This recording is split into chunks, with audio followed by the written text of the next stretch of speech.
Alors, on aimait faire, on apprend les bases, le français, les maths, les matières essentielles. Et aussi, on part en stage ou en apprentissage pour avoir de l'expérience pour ce qu'on va faire plus tard. Et donc, pour les stages, c'est là où en fait, on apprend beaucoup de choses dans le métier, du coup. Et on apprend aussi surtout le savoir-faire et le savoir-être.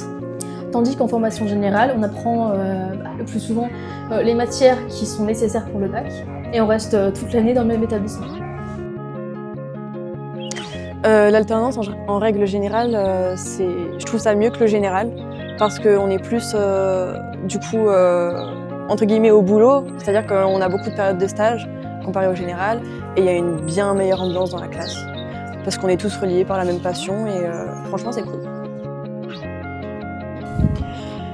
C'est produire des chiots ou des chatons en fonction d'un cheptel qu'on a. Alors j'aime beaucoup le fait que les profs soient plus pédagogues avec nous, qui nous accompagnent dans ce qu'on fait et qui nous disent ce qui va et ce qui ne va pas, bien évidemment. Le fait aussi d'avoir des cours qui sont spécialisés dans la formation, ça m'intéresse beaucoup.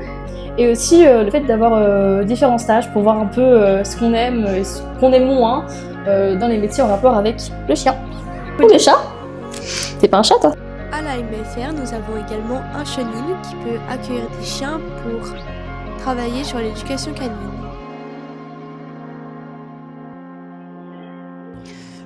C'est forcément stressant au début parce qu'on n'est pas habitué. La plupart d'entre nous, on n'est pas parti loin de chez nous pendant aussi longtemps en tout cas, parce qu'on peut avoir des semaines de stage jusqu'à 2 semaines d'affilée.